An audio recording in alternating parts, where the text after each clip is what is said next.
เนาะสำหรับคลิปนี้เฮากะสิมาตอบคำถาม คือมีคนเพิ่นทักแชทมานะแล้วก็สิมักถามว่าเฮาอยู่กับไผจังซี่คำตอบกะอยู่กับมักม่วงนี่เห็นบ่มักม่วงหอยต้นเต้นอยู่นี่แล้วก็อยู่กับพวกหมุดแดงหมุดงามกับพวกอันนี้แหละกระป้อมกระเปียวไปเท่านี้ก็ทางน้ำก็สิมีพวกปลาซิวปลาดุกปลาปากหน้าจังซี่กุ้งหอย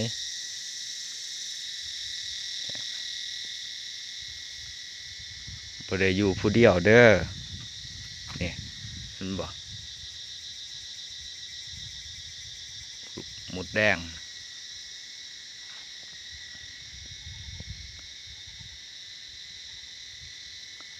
ถามว่าเฮาม่วนบ่มีความสุขบ่ก็รู้สึกว่าค่อนข้างสิม่วนแล้วก็มีความสุขมีอิสระ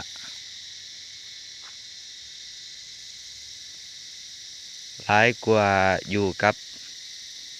ผู้คนที่ว่า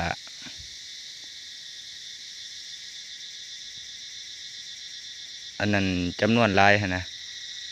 อยู่กับหมู่กับเพื่อนกับครอบครัวจังซี่คือเฮามาอยู่จังซี่นี่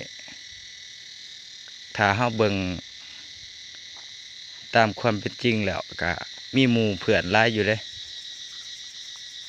ถ้าว่าเฮาบ่มองข้ามหั้นนะแต่ละชีวิตก็มีความทุกข์เกิดแก่เจ็บตายคือกันหมดบ่ว่าสิปูปลากุ้งหอยหมุดแม่งเนี่ยแล้วก็ธรรมชาติทั้งหมดเนี่ยพืชพันธุ์ธัญญาหารเนี่ยก็ที่เกิดขึ้นมากก็ล้วนแล้วแต่เป็นเพื่อนร่วมทางเนาะเกิดขึ้นมาแล้วก็ดำเนินชีวิตไปสู่ความแตกสลายในที่สุดเนาะเกิดขึ้นมาแล้วก็ต้องแก่ต้องเจ็บต้องตายไปเหมือนกันเนาะบ่ว่าสิ่งที่บ่มีวิญญาณหรือว่ามีจิตวิญญาณก็ดีเนาะก็คือกันหมุนไปทางเดียวกันหมดหมุนไปสู่การแตกดับคือกันเบิด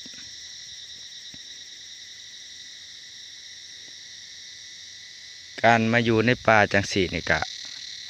เฮารู้สึกสงบในประมาณหนึ่งนะสงบแบบโดยที่ว่าเฮาบ่ต้องเฮ็ดหยังเลยนะแค่อยู่ซื่อๆก็สงบได้ประมาณหนึ่งเนาะอยู่กับพวกมดพวกแมงนี่ก็มันบ่มีการขัดแย้งหยังกันหั่นนะอยู่ไผอยู่มันหมดก็หากินตามภาษาหมดนอนตามภาษาหมดเฮาก็หาอยู่หากินนอนตามภาษาเฮาหั่นนะพวกธรรมศาสตร์ต้นไม้พืชพันธุ์ธัญญาหารก็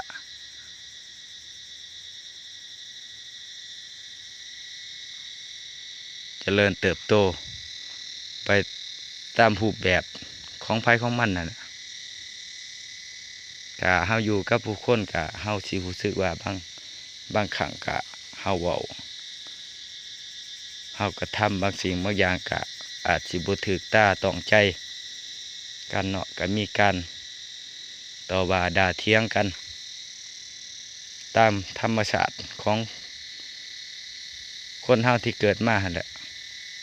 ล้วนแล้วแต่ตกอยู่ภายใต้อำนาจอารมณ์ราคะโทสะโมหะและกะโลภะเนาะหรือเอิ่นอีกอย่างว่าตกอยู่ภายใต้อำนาจแห่งกิเลสตัณหาภายในจิตใจของตนเองนั่นแหละสิคิดสิ่งใดสิเว้าสิ่งใดสิกระทำสิ่งใดกะล้วนแล้วแต่เว้าไปตามอารมณ์ความรู้สึกนึกคิดที่เกิดขึ้นภายในจิตใจเนาะแล้วแต่อารมณ์สิหลากดึงแก่ไปทางใด บางครั้งก็ดีบางครั้งก็บ่ดีเนาะเว้าจ้าแล้วก็กระทำเสียดสียำยี่เสียดแทงกันอยู่หั่นแหล้วมันค่อนข้างสิหาความสงบได้ยากนะการที่เฮาที่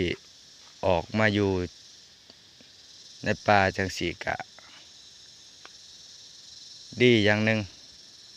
ถ้าเฮาสังเกตเบิ่งเวลาที่เฮาออกไปเที่ยวหั่นน่ะไปเที่ยวไสก็อย่าไปเที่ยวถ้ำไปเที่ยวภูเขาไปเที่ยวน้ำตกจังซี่เฮาสิเห็นได้ว่าจิตใจเฮาเป็นอิสระเนาะเพราะว่าเฮาสลัดตัดทิ่มเรื่องราวต่างๆหั่นน่ะเฮาน้อมใจเฮาไปกับธรรมศาสตร์ที่เฮาไปเบิ่งไปเห็นนั่นแหละในสถานที่เฮาไปเฮาไปเที่ยวเนาะแต่ว่าหลังจากกลับจากเที่ยวแล้วก็เหมือนกลับไปถือกักขังอีกหั่นน่ะบ่มีอิสระชั่วคราวหั่นแหละเป็นอิสระมีความสุขแต่เวลาที่เฮาไปเที่ยวหั่นแหละหลังจากกลับจากเที่ยวแล้วก็กลับไปทุกข์อีกคือเก่ากลับไปของไปฆ่ากับเรื่องราวปัญหาชีวิตต่างๆอีกคือเก่า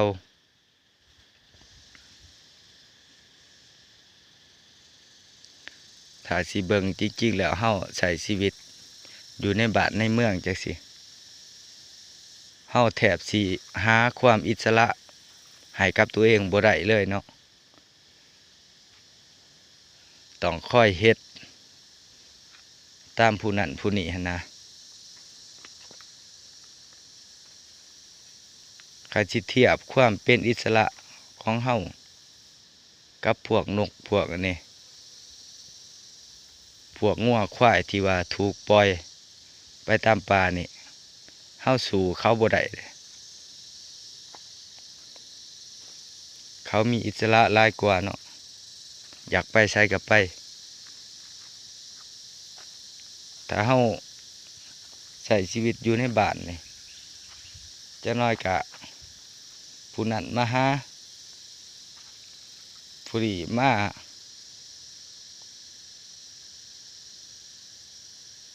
ใส่ไปหันไปนี้มา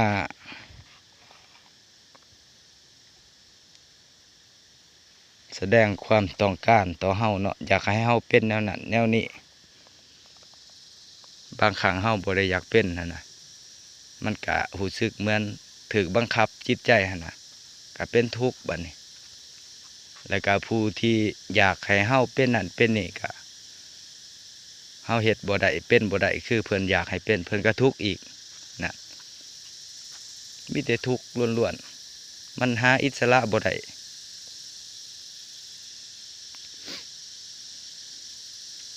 การท่องเที่ยวไปในที่ต่างๆโดยที่ว่าบ่ได้อยู่ปักหลักปักฐานหั่นนะอยู่เพียงแต่ชั่วคราวซื่อๆไปเรื่อยๆอยากไปไสก็ไปบ่ต้องขอบบ่ต้องบอกไผอยากมาก็มาจังซี่บ่ได้ยึดถือว่าสิอยู่บ่อนนี้จนตายหรือว่าสิไปเลยบ่กลับมาจนตายแม่นอยากไปก็ไปอยากมาก็มาอิสระคำว่าอิสระนี่มันกว้างขวางหาที่สุดบ่ได้เนาะ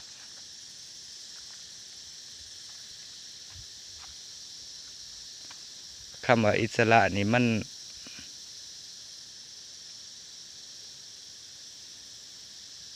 ยิ่งกว่าสิ่งที่เอิ้นว่าความสุข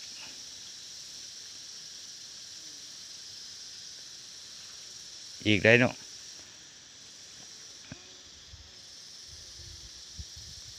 ความสุขนี่ยังมัน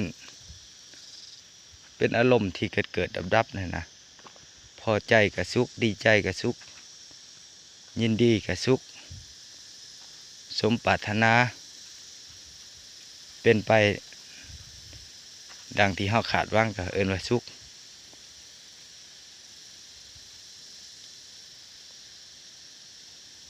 บัดประสบพบพ้อกับสิ่งที่ว่าบ่พอใจเด้บัดนี้บ่เป็นไปตามที่ปรารถนาบ่เป็นตามความขาดหวังของเฮาบ่เป็นไปตามความอยากความต้องการของเฮาอยากให้มันเป็นทุกข์บัดนี้ความอิสระนี่มันอยู่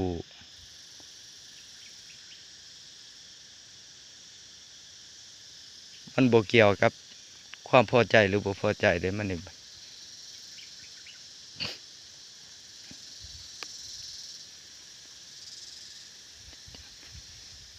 ความพอใจแล้วก็ความบ่พอใจนี่ผิดหวังหรือว่าสมหวังนี่มันครอบงำคำว่าอิสระบ่ได้แตะต้องบ่ได้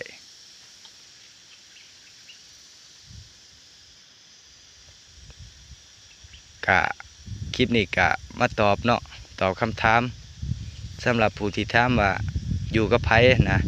เฮาอยู่กับผู้ใดทักมาแล้วกะตอบให้แล้วเด้อกะตอบประมาณนี้เนาะกะอาจสิเว้ายาวแดเว้านอกเนื้อจากคำถามแน่กะบ่ได้ยึดติดว่าสิตอบเพียงแต่คำถามเท่านั้นเนาะเฮาก็เว้าสิ่งที่มีอยู่เป็นอยู่รอบๆข้างเฮาบ่ว่าสิเรื่องทางกายและก็เรื่องภายในจิตใจเนาะ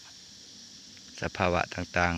ๆก็สำหรับคลิปนี้ก็สิเอาไว้สำนี้เนาะไว้พอกันใหม่คลิปหน้าพี่น้องก็ช่วงท้ายก็มีขี้โกะเนาะหรือว่าจิงเล่นเพิ่นมาเนาะนี่ใช่แหละนี่เด้ โอ้กองอ้ายกองแล่นนี้สัมก็เอาไว้พอกันใหม่เนาะคลิปหน้าพี่น้องสำหรับคลิปนี้ก็ขอกล่าวคำว่าสบายดี